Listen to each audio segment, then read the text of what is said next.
Amis amateurs d'intelligence artificielle, bonjour, bienvenue dans une nouvelle vidéo, nouveau format, vous le voyez peut-être, ce format c'est les AI News, les news de l'artificiel.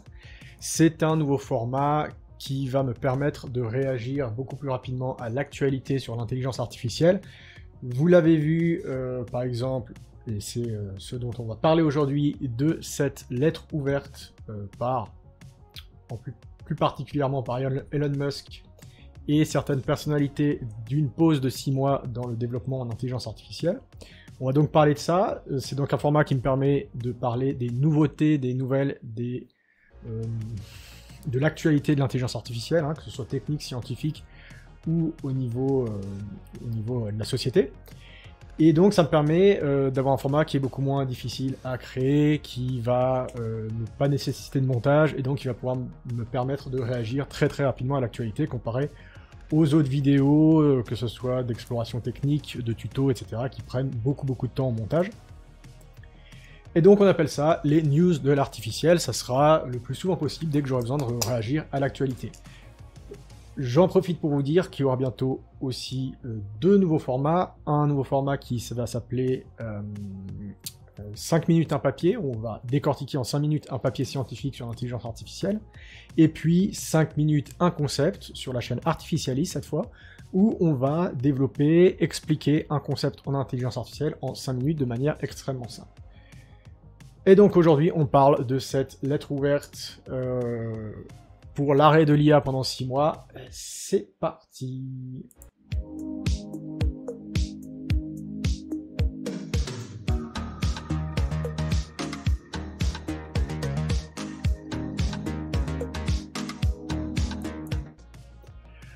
Voilà, alors, cette lettre, on va la lire ensemble, on va découvrir qu'est-ce qu'elle dit, quels sont leurs arguments, en fait.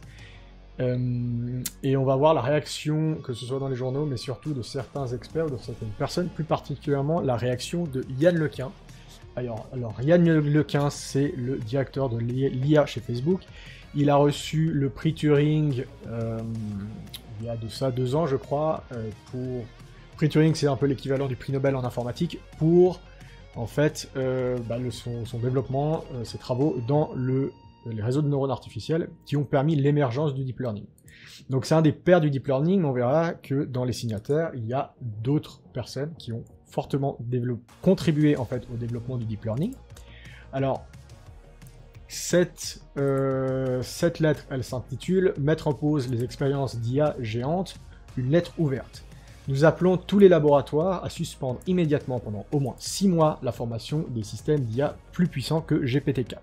Donc GPT-4 qui est un modèle de langage qui vient de sortir. Vous pouvez donc ajouter votre nom en fait à cette liste, hein, et je pense pas qu'il y ait vraiment de contrôle, en tout cas ça va être noté, et vous pouvez voir globalement les personnes qui ont signé, et on a plus particulièrement dans les personnes qui sont très connues, en tout cas en IA. Ça on va voir que c'est une des choses qui, moi, me gonfle légèrement dans tous ces trucs, c'est que c'est généralement toute cette clique de gens qui qui pensent et qui font la promotion d'une intelligence artificielle qui serait un danger existentiel pour l'humanité, c'est qu'il y a généralement des gens qui n'ont jamais construit de modèle en intelligence artificielle, donc qui n'y connaissent strictement rien. C'est le cas de Musk, hein, par exemple. Bon, je sais que je vais pas me faire beaucoup d'amis dans la clique des fanboys de Musk, mais il n'y connaît strictement rien en intelligence artificielle. Donc on a dans cette liste, par exemple, Yoshua Bengio, qui est lui par contre, avec Yann LeCun et Geoffrey Hinton, un des pères du deep learning, donc on a effectivement quelqu'un d'intéressant. Stuart Russell, qui lui aussi a été un grand chercheur en intelligence artificielle.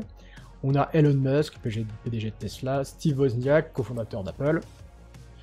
On a, et là c'est vraiment, on arrive vraiment dans la couche des espèces de noms qui sont rajoutés pour donner une certaine crédibilité dans le grand public, qui est Harari, hein, qui est le créateur, enfin l'écrivain du livre Homo Deus et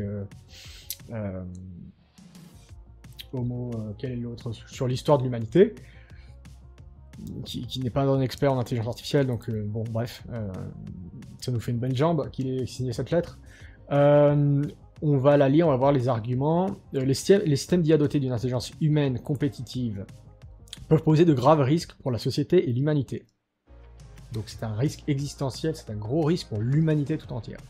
Comme le monde des recherches approfondies. Ça, on va voir quelle recherche c'est. Et reconnu par les meilleurs laboratoires d'IA.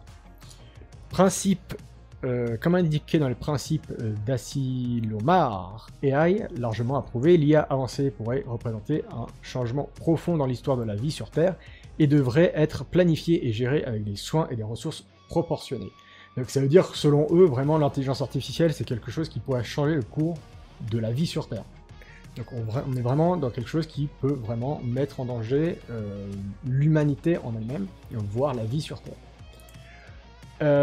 Ces recherches qui nous disent, dans lesquelles ils font référence, c'est ce papier-là qui s'appelle On the Danger of Stochastic Parrots, Can Language Model Be Too Big, qui fait une liste des problèmes éventuels que peuvent causer les gros modèles de langage comme GPT-4, hein, les GPT-4, GPT-3, etc.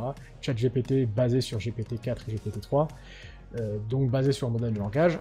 Et ça fait une liste, ils font effectivement une liste de tous les dangers qui peuvent se poser, qui peuvent être posés par ce type de technologie. Alors on a des problèmes comme les biais qui peuvent être accentués, la génération de fake news, etc. etc. On reste quand même dans quelque chose qui est complètement éloigné de cette théorie de l'intelligence artificielle qui pourrait se rebeller contre l'humanité et chercher en fait à l'exterminer.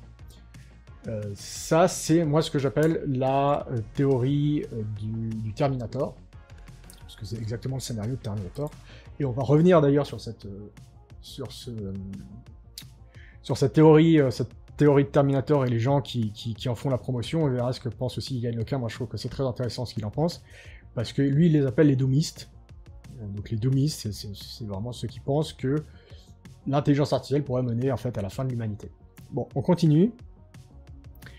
Malheureusement, ce niveau de planification et de gestion ne se produit pas, même si ces derniers mois ont vu les laboratoires d'IA enfermés dans une course effrénée pour développer et déployer des esprits numériques toujours plus puissants que personne, pas même leur créateur ne peut comprendre, toujours plus puissant que personne, pas même leur créateur ne peut comprendre, prédire ou contrôler de manière fiable.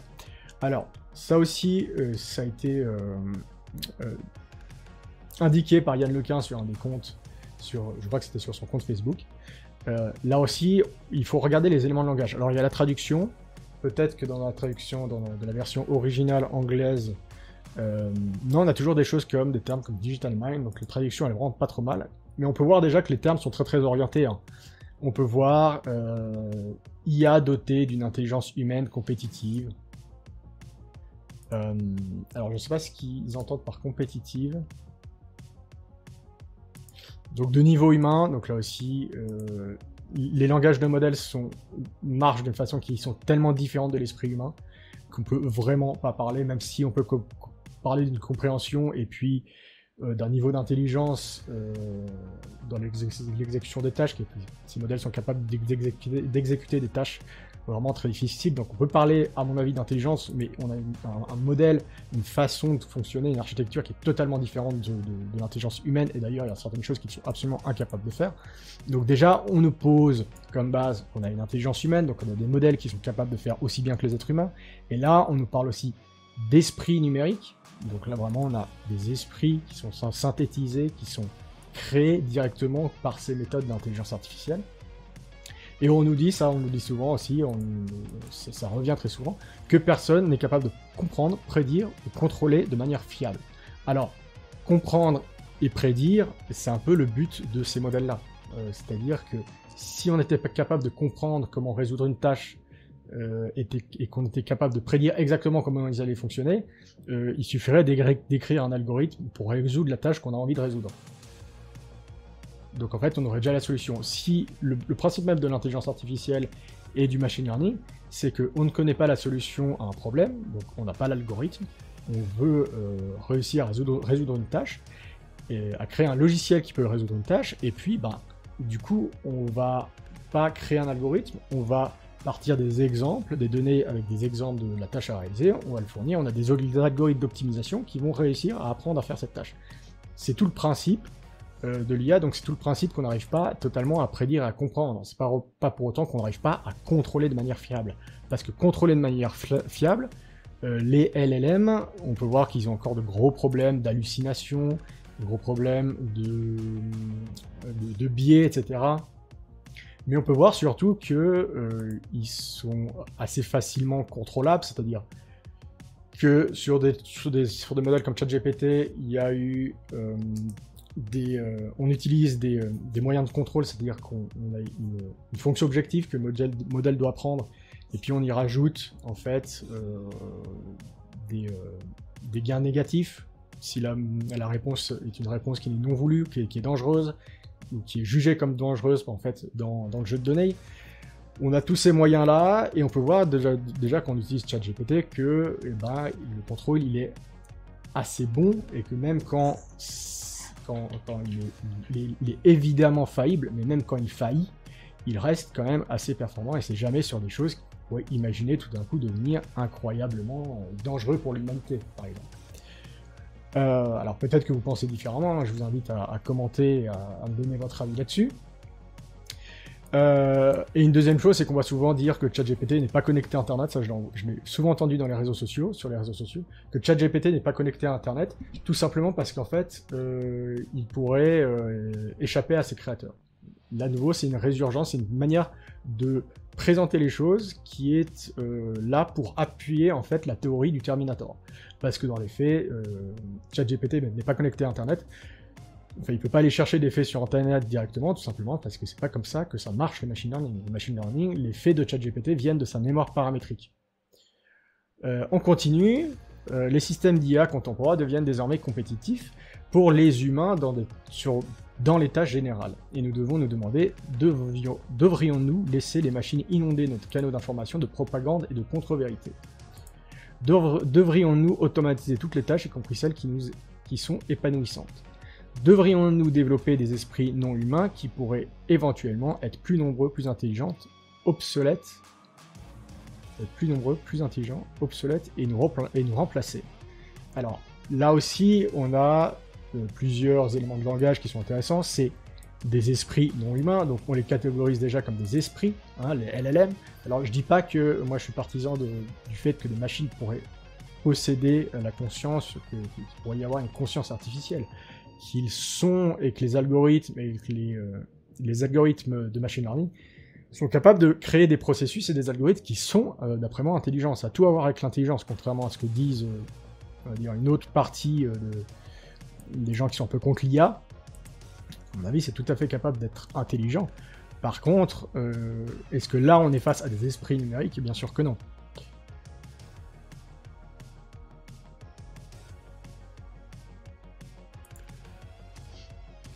On a d'autres choses, on nous dit laisser les machines inonder nos canaux d'information, de propagande et de contre-vérité. Donc là, c'est la capacité de ces modèles-là à générer des données. Des données qui peuvent être utilisées pour faire effectivement de la propagande, des fake news. C'est effectivement un problème qui est tout à fait valide. Dans ce cas-là, hein, on peut vraiment penser à cette dérive et à une utilisation qui est malveillante en fait des modèles de langage. Devrions-nous automatiser toutes les tâches, même celles qui sont épanouissantes? Là, on part plutôt sur la mise en cause de Midjourney, de Stable Diffusion, ce genre de modèles, qui sont certes capables de générer des choses qui sont impressionnantes au niveau artistique. Hein. D'ailleurs, vous avez toutes mes vidéos précédentes qui vous montrent comment utiliser ça. Mais là aussi, mon avis là-dessus, c'est que oui, c'est des modèles qui sont capables de créer des choses impressionnantes. L'une des choses principales dans le domaine de l'art, quand on pratique un art, c'est la capacité de remplir des contraintes. Encore plus lorsque vous travaillez pour quelqu'un d'autre que vous-même, sur un autre projet qui n'est pas le vôtre, que vous avez un client, vous devez être capable de remplir des contraintes. C'est-à-dire que vous devez être capable de contrôler votre art de bout en bout. C'est ce que fait un sculpteur, c'est ce que fait un peintre, c'est ce que fait un musicien. Il va être capable, pas toujours de contrôler exactement, mais d'avoir un processus qui va l'amener petit à petit vers un objectif qui est le sien. Dans des modèles qui sont totalement grand public, comme Midjourney, vous n'avez absolument aucun contrôle sur la génération de votre image, vous avez juste le prompt. Or, cette description, ce prompt utilise du texte, utilise du langage, et le langage, on le sait, est extrêmement limité. Donc vous n'arriverez jamais à, en fait, décrire une image de manière extrêmement précise, mais totalement de manière extrêmement floue, extrêmement globale, et vous ne pourrez jamais l'utiliser pour vraiment contrôler votre processus de génération de manière très fine. En tout cas, avec les modèles qui existent, on peut voir qu'avec Stable Diffusion, petit à petit, on a des modèles comme ça, on a plein de techniques, mais lorsque ces techniques vont se diversifier, et ben en fait on va avoir un nombre tellement énorme d'outils que derrière on va avoir besoin des gens qui vont devoir être formés pour ça et qui vont devoir développer des capacités, des connaissances. Et ça s'appelle, lorsqu'on combine tout ça et lorsqu'on combine certaines capacités artistiques, ben, ça s'appelle le talent. Donc il y a comme d'habitude des gens qui vont devoir apprendre à maîtriser ces technologies et ensuite les utiliser. Et ceux qui ont du talent seront meilleurs que les autres et seront capables, seront plus prisés, etc. Donc on va être dans la création de métiers qui vont utiliser les modèles génératifs pour créer des choses intéressantes au niveau artistique, mais de manière beaucoup plus rapide, et être beaucoup plus productif. Donc on nous dit de nouveau que l'IA pourrait nous rendre obsolètes. De nouveau, on n'a jamais observé ça jusqu'à maintenant. Est-ce que dans le futur, ça pourrait arriver? Je vous laisse vous exprimer dans les commentaires. Devrions-nous risquer de perdre le contrôle de notre civilisation? Et là, on arrive vraiment sur le point qui est le point des doomistes, c'est-à-dire ceux qui font la promotion de l'hypothèse Terminator. C'est que l'IA pourrait nous faire perdre le contrôle de notre civilisation. Comme si on avait le contrôle avant, en plus. Et que donc, on pourrait avoir un problème existentiel. L'IA pourrait poser un problème existentiel pour l'humanité. De telles décisions ne doivent pas être déléguées à des leaders technologiques non élus. Les systèmes d'IA puissants ne devraient être développés qu'une fois que nous sommes convaincus que leurs effets seront positifs et que leurs risques seront gérables. Cette confiance doit être bien justifiée et augmentée avec l'ampleur des effets potentiels d'un système. La récente déclaration d'OpenAI concernant l'intelligence artificielle générale indique qu'à un moment donné, il peut être important d'obtenir un examen indépendant avant de commencer à former de futurs systèmes, et pour les efforts les plus avancés d'accepter de limiter les taux de croissance du calcul utilisé pour créer de nouveaux modèles. Nous sommes d'accord, ce point est maintenant. Donc l'idée c'est d'arrêter, c'est de mettre en pause pendant 6 mois le développement des intelligences, mettre en pause pendant 6 mois le développement de nouveaux modèles d'intelligence artificielle et de la recherche en intelligence artificielle. Alors de nouveau, c'est sur des modèles type GPT-4, sur de très gros modèles. On me l'a dit souvent, on m'a déjà fait la remarque depuis quelques jours que je vais devoir arrêter mon métier ou je vais arrêter pendant 6 mois de faire de la recherche en intelligence artificielle. Bien sûr que non, parce que en fait, le développement de modèles qui sont comme GPT-4, GPT-4 c'est, je sais pas si c'est officiel, mais ça serait quelque chose comme 1 trillion de paramètres. Et ça, il y a que 3, 4, 5 organisations dans le monde qui sont capables d'entraîner de tels modèles. Donc ça ne concerne qu'eux en fait. Ça ne concerne pas les autres. Ensuite, on peut se poser la question, alors je ne crois pas qu'OpenAI est impliqué dans cette lettre, mais il y a Elon Musk qui est impliqué, et ils nous disent, avant de faire ce développement, ça ne serait pas des leaders autoproclamés qui devraient en fait lancer ces développements. Et là-dessus, je suis d'accord. Mais qu'est-ce qui va se passer si ce moratoire est mis en place? C'est qu'en fait, la recherche va être faite en secret par des laboratoires comme OpenAI, sans aucun contrôle et sans aucune ouverture réelle au monde pour que la société civile puisse, et les chercheurs et les gens dans l'académie, dans les universités puissent avoir accès à ces modèles, les tester, les critiquer, développer des contre-mesures. Moi, je pense qu'au contraire, ça devrait être beaucoup plus ouvert. Contrairement à OpenAI qui n'a rien d'ouvert, on devrait avoir un développement d'intelligence artificielle qui est beaucoup plus ouvert et qui est accessible à tous, accessible à l'académie, accessible aux chercheurs, accessible aux philosophes, et qu'on puisse tous ensemble, non pas freiner le développement d'intelligence artificielle, mais développer des modèles que tout le monde est capable de critiquer, d'analyser et de développer des contre-mesures. Donc ce n'est pas l'obscurité qu'il faut à l'intelligence artificielle, c'est plus de lumière et plus de transparence, et pas un arrêt qui va mettre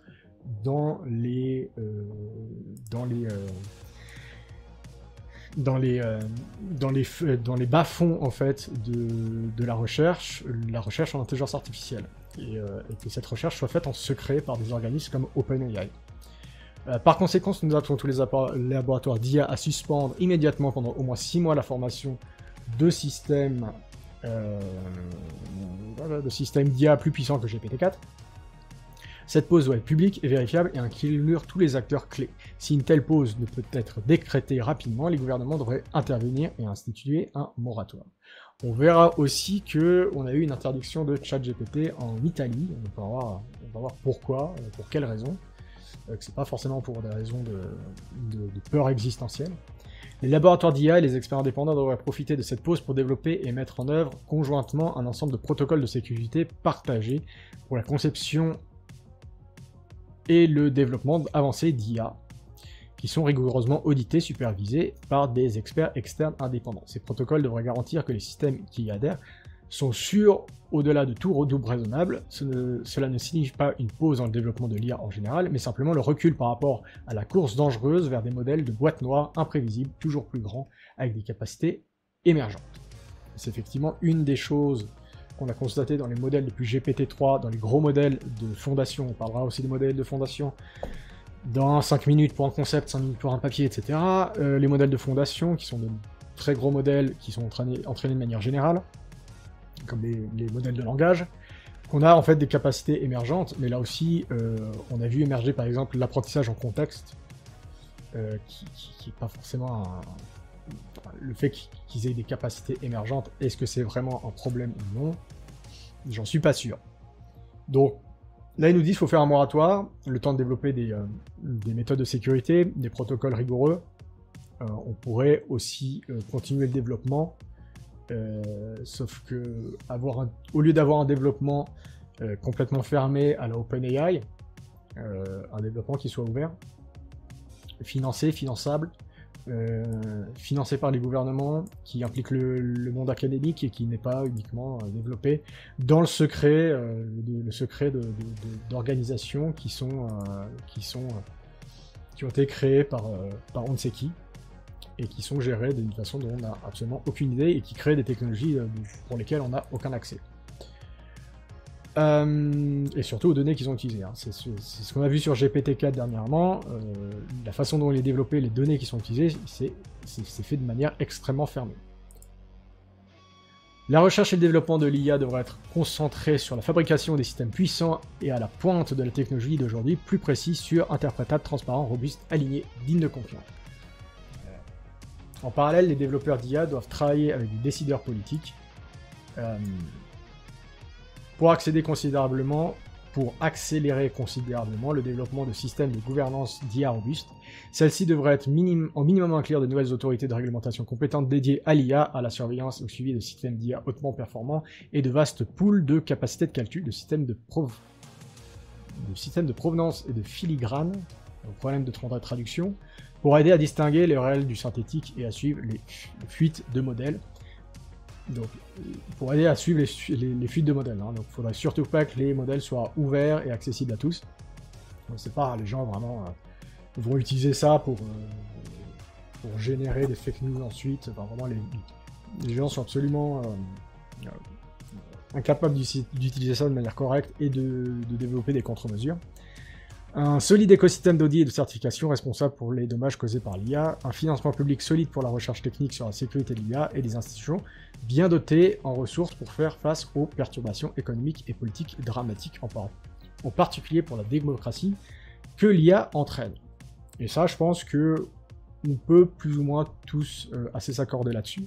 Il y a effectivement des choses à faire, il y a effectivement des financements publics à mettre dans la sécurité de l'IA, c'est vraiment un sujet qui est extrêmement important, ainsi que le développement de protocoles, etc. Mais ça sera possible.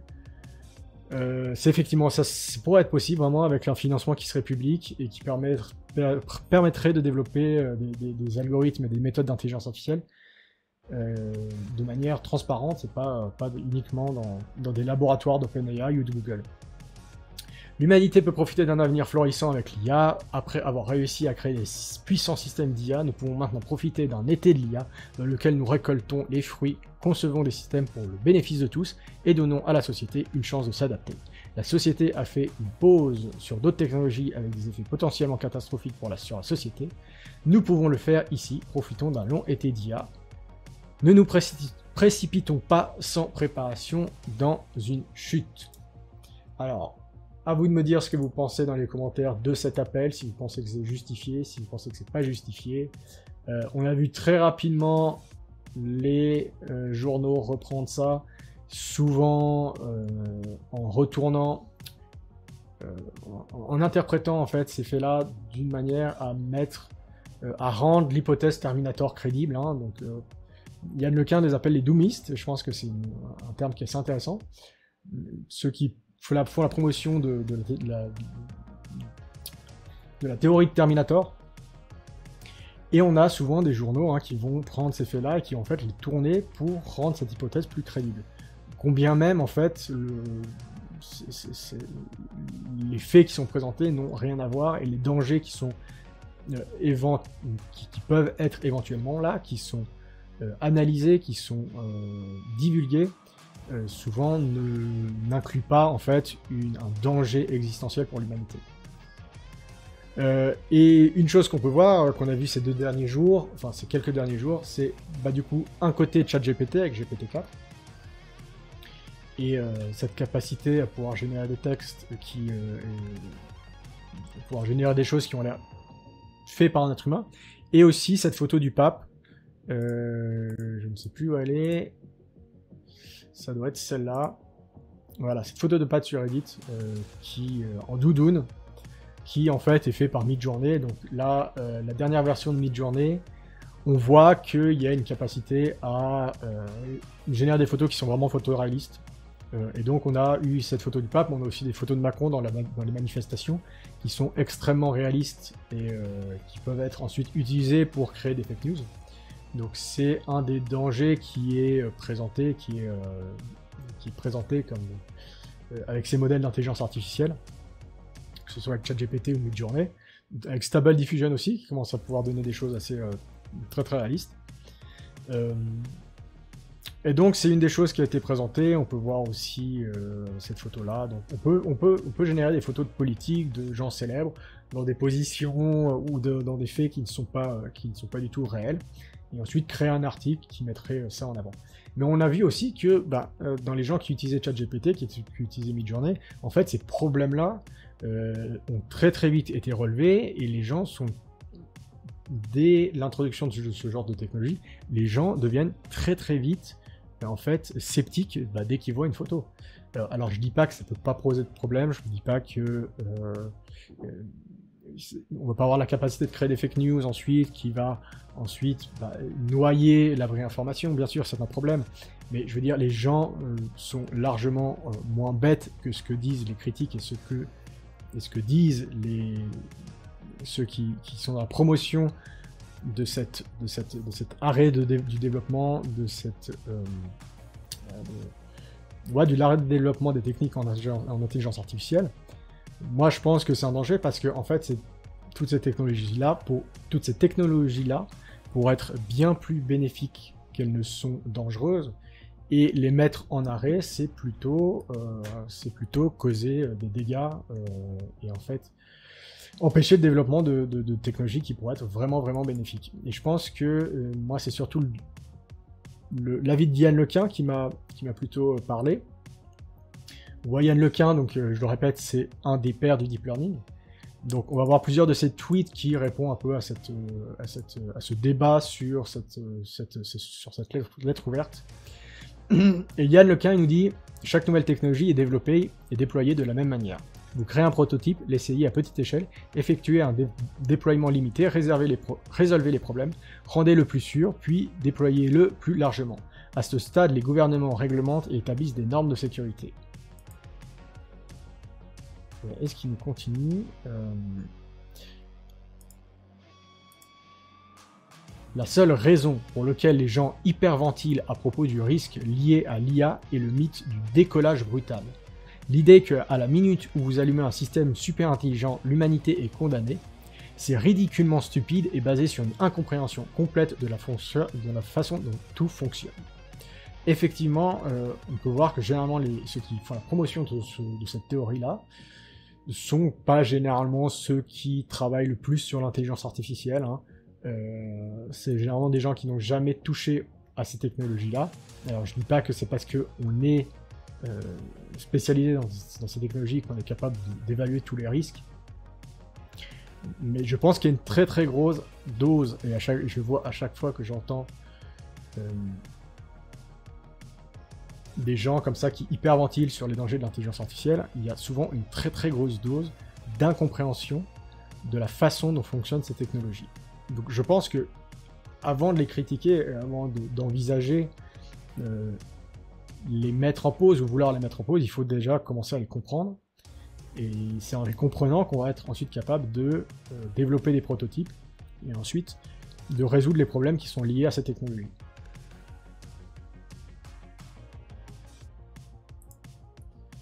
Entre-temps, on a aussi un tweet de Nassim Nicolas Taleb, qui est professeur, il est assez connu, il a écrit le livre Le Signe Noir, qui est professeur, je crois, de mathématiques financières. Promettez-moi d'être franc. Ceux qui ont la peur de l'IA ont le sentiment profond qu'ils sont des imposteurs et qui n'ont aucun avantage. Si vous avez un esprit clair, 2, une compréhension profonde, pas seulement cosmétique de votre spécialité, et ou êtes assez original pour vous réinventer en cas de besoin, l'IA sera votre ami. Et ça, je suis pas très souvent d'accord avec lui, mais je suis totalement d'accord avec lui.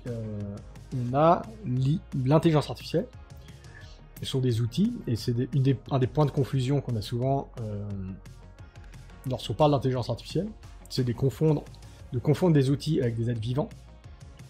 Et ces méthodes-là, même si elles peuvent développer des méthodes intelligentes, et qu'elles peuvent monter des signes d'intelligence, et à mon avis c'est de l'intelligence, dans la capacité à résoudre des tâches, elles ne sont pas des êtres vivants, c'est-à-dire qu'elles n'essaient pas de perdurer, elles n'ont pas une fonction d'optimisation qui est extrêmement large, qui vont les faire aller dans plein de choix possibles.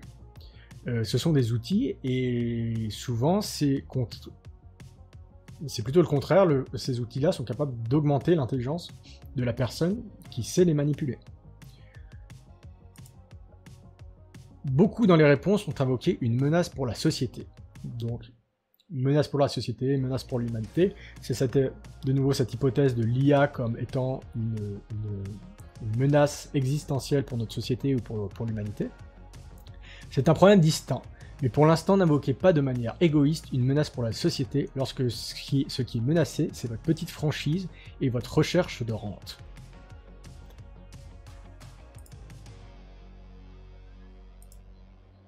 Maintenant, tous ces experts qui n'ont jamais pensé à la gestion des risques avant de se réveiller et de s'inquiéter de l'IA, où était-il avec Internet, qui a installé une super connectivité perturbatrice à queue épaisse? C'est le Big Tail, pour ceux qui connaissent la théorie. Nous devons toujours être vigilants sur les effets secondaires, mais pas besoin d'accorder un avantage gratuit à la Chine. Alors, quelqu'un a fait une blague en disant qu'ils allaient arrêter l'IA et créer, je crois, c'est des augmentations visuelles pour les crapauds, je sais plus quoi. Et donc, Yann Lequin a répondu ceci. Il a dit oui, bon, il a fait une blague. Donc c'est sorti le 1er avril, ce tweet est sorti le 1er avril. Et donc, Yann Lequin a dit ah, les crapauds ont une supervision super crapaud. Non, les crapauds avec une vision super crapaud développeront un goût pour les abeilles, leur population va exploser en dévorant toutes les abeilles, les plantes à fleurs cesseront d'être pollinisées, les écosystèmes seront détruits, les gens vont mourir de faim, l'humanité disparaîtra, un risque existentiel non négligeable.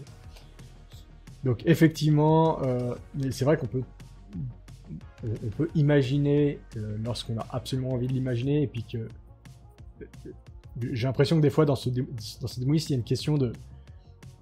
Pour ceux qui voient l'IA comme une menace existentielle, il y a une sorte de... presque d'envie que ça se réalise. Parce que ça serait plus cool. Enfin, ça serait plus intéressant, wow, il y aurait enfin une... je sais pas, il y a quelque chose qui se passerait, il y a quelque chose, ça serait plus cool, ça serait plus intéressant, les machines se rebelleraient, elles nous essaieraient de nous exterminer, je sais pas. Mais il le dit ensuite, c'est pas que, que le risque existentiel est absolument impossible, c'est que le réchauffement climatique est un risque existentiel bien plus probable pour l'humanité, et même une astéroïde est beaucoup plus, des milliards de fois plus probable, et donc est un risque existentiel bien plus important pour l'humanité que l'intelligence artificielle. Une réponse que j'ai bien aimée, c'est celui de Jay Kess, alors je sais pas ce qu'il est. Bon. C'est bizarre comment les gens qui sont terrifiés par l'intelligence artificielle générale sont rarement ceux qui construisent réellement des modèles d'IA.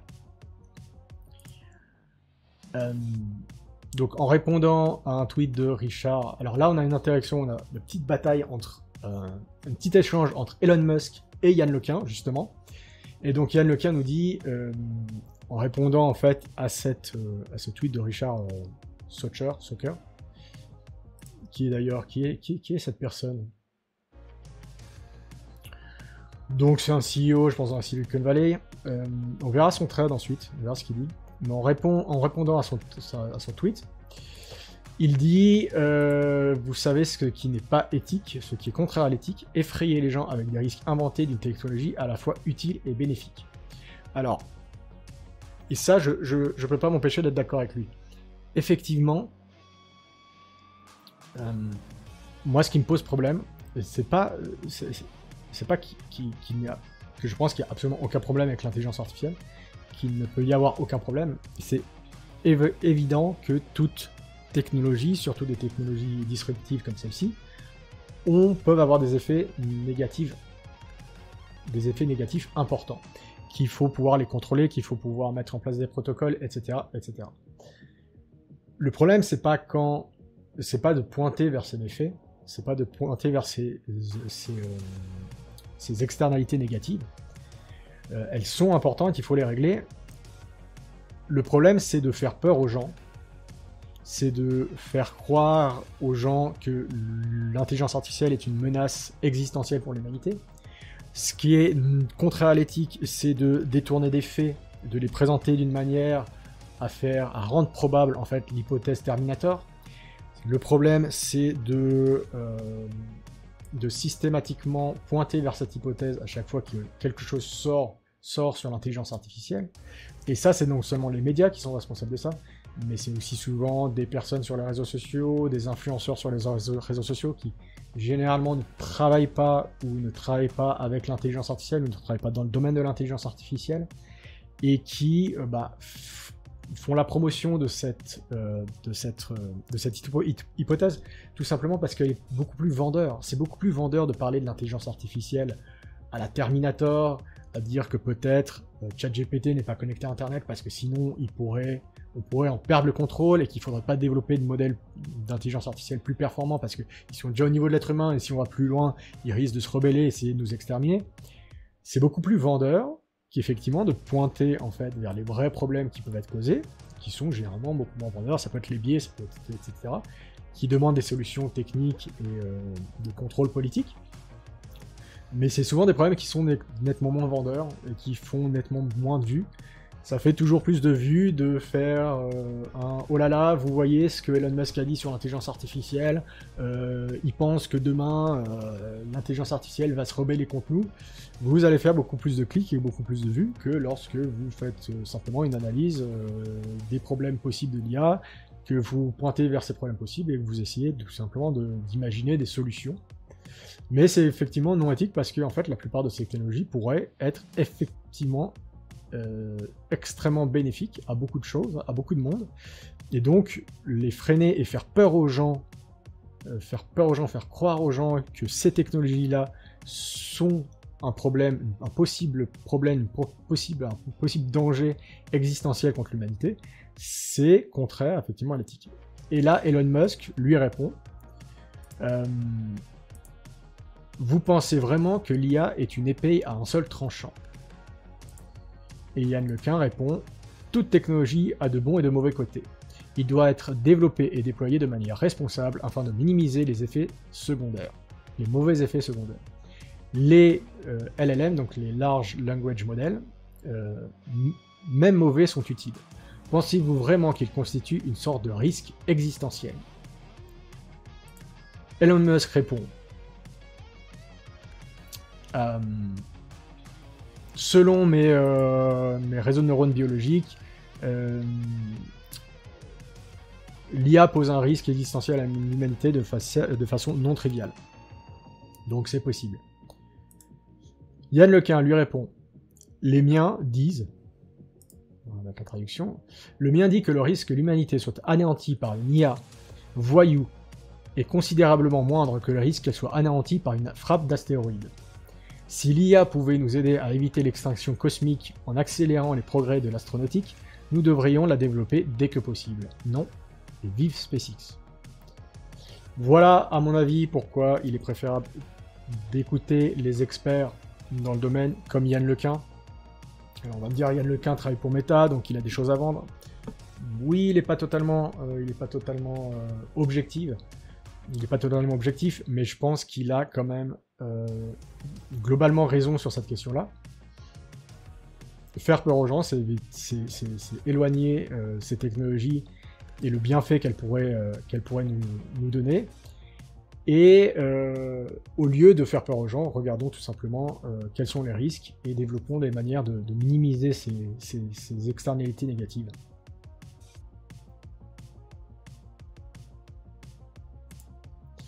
Alors là, on a un petit thread de Richard Socher qui me semblait être intéressant, donc on va le lire ensemble, je le découvre en même temps que vous. Ça parle des écrivains de science-fiction et de l'intelligence artificielle. Il est fascinant que certaines personnes qui sont probablement de grands écrivains de science-fiction considèrent d'une manière ou d'une autre leurs récits sur les risques liés à l'IA comme de la recherche scientifique. Un thread sur les risques existentiels imaginaires, la créativité et son manque, l'histoire, les large language models, la sécurité, la réglementation et les hyper anti-hype. Comment ça se dit en anglais? Anti-hype hyper. Ok. Je reconnais que la science-fiction a bien prédit certaines choses, cependant la plupart des interventions et des préoccupations de la littérature restent de la fiction. Lorsque vous décrivez une technologie comme si omnipotente qu'elle est follement dangereuse, vous avez peut-être les meilleures intentions, mais cela fait probablement penser à beaucoup de gens et de pays. Wow, j'ai besoin de l'avoir alors. Donc, même si certaines préoccupations restent valables, vous venez d'amplifier le problème. C'est un peu le pendant, l'équivalent de l'effet Streisand. Donc, vous essayez de pointer vers les problèmes en disant c'est un problème extrêmement grave, il faut absolument l'éviter, et plus vous allez attirer l'attention sur cette technologie-là. Et là, ça va, cette lettre-là, est-ce qu'elle risque pas plutôt de pousser, par exemple, des acteurs comme la Chine à augmenter encore plus son développement de l'intelligence artificielle. Mais tout comme par le passé, lorsque des gens comme Edison ont essayé de démontrer les dangers réels du courant alternatif en électrocutant des animaux, il est resté difficile de lutter contre les progrès de l'électricité. Des dangers d'ailleurs qui étaient réels, mais certainement pas un danger existentiel. Les modèles de langage larges sont déjà si sûrs qu'ils ne décrivent même pas une histoire érotique ou criminelle.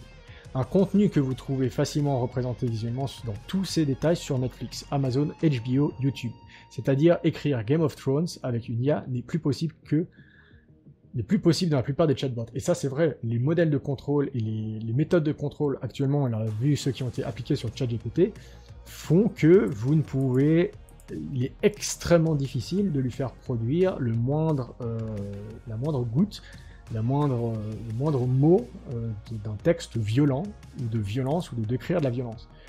Moi, j'étais effectivement à un moment très inquiet des dangers des modèles de langage très larges. Il y en a, mais j'ai été aussi très surpris dans la façon dont OpenAI a réussi à contrôler en fait ce qui est produit par ChatGPT. Pourtant, nous sommes en quelque sorte censés croire que ce qu'un modèle de langage peut générer est plus dangereux que ses sources matérielles de formation sur Reddit, Twitter, les sections de discussion de Wikipédia sur des sujets controversés. L'IA a de nombreux problèmes réels, les emplois changent, nous avons besoin de créativité, de compassion humaine, alors que nous franchissons une nouvelle étape de fonction dans la civilisation et la productivité. Les modèles de langage doivent être améliorés. Nous avons ajouté des citations dans you.com/chat et cela est maintenant adopté par d'autres, ce qui est génial. Alors, je ne sais pas ce que c'est ce YouChat. On verra une autre fois. De toute façon, on va suivre ce dossier dans la chaîne et dans les news de l'artificiel. Hein, donc on va revenir dessus. On va suivre les débats sur Twitter. Hein, c'est pour ça que ce format est là. Hein, c'est pour pouvoir suivre ce genre de débat, pour pouvoir les analyser, donner votre avis, que je donne mon avis, qu'on en débatte dans les commentaires, etc., etc. Mais ne devenons pas la proie de certains anti-hyper, anti-hype, donc ceux qui sont dans la hype de l'anti-intelligence artificielle, qui suggèrent une vraie violence pour prévenir les menaces fictives. Ne réglementez pas les marteaux, réglementez la violence et laissez les gens construire des maisons. N'interdisez pas le courant alternatif, utilisez des GFCI. N'interdisez pas Internet, interdisez le partage de contenus illégaux. Imaginez un des premiers chercheurs TCP/IP dans les années 70 qui pensait aux vecteurs de menace de cette nouvelle technologie. Aucun d'entre eux n'a correctement prédit les implications des médias sociaux sur les élections. Et ça, c'est vrai. Suggérer que vous avez des réponses aux menaces fictives du futur ou qu'il n'y ait pas de telles réponses possibles après beaucoup plus de progrès technologiques montre un manque de surprenant de créativité de la part des gens qui sont par ailleurs si imaginatifs. Très, très intéressant et avec lequel je suis plutôt en accord. Effectivement, si on applique ça aux autres technologies, et à mon avis, même si l'intelligence artificielle est très intéressante, elle se développe de la même manière que les autres technologies. On ne peut pas prévoir, comme pour Internet, l'avènement des réseaux sociaux, on ne peut pas prévoir ce genre de choses. Et on n'est certainement pas capable de prévoir ce qu'il faut comme réponse. Les réponses, elles doivent être dans l'utilisation de cette technologie. Effectivement, il faut réglementer l'utilisation de l'intelligence artificielle. Il faut réglementer son utilisation, les utilisations qui sont mauvaises. Mais est-ce qu'il faut vraiment, pour autant, interdire les marteaux? Est-ce qu'il faut freiner le développement des marteaux et empêcher les gens de construire des maisons? Ça, je vous laisse en débattre dans les commentaires. Je vous laisse vous donner votre avis. Je vous laisse vous dire ce que vous pensez en fait de cet rappel, de ce moratoire qui est proposé pendant 6 mois dans le développement de gros modèles de langage, les plus gros que GPT-4. Et bah, n'hésitez pas à me dire ce que vous pensez de ce nouveau format. Aussi, n'hésitez pas à me donner des informations, n'hésitez pas à me donner des choses que vous avez envie que je traite, des nouvelles, et si vous avez envie si vous voulez avoir mon avis sur une chose, sur un cas particulier, sur une nouvelle, sur quelque chose qui vient de sortir, n'hésitez pas à le mettre dans les commentaires, et puis j'essaierai d'en faire une vidéo assez rapidement. Et moi je vous dis à bientôt, à la prochaine, abonnez-vous à la chaîne, hein, n'hésitez pas, c'est juste en dessous, et puis activez la cloche, suivez-moi sur les réseaux sociaux, et on se dit à une prochaine, ciao!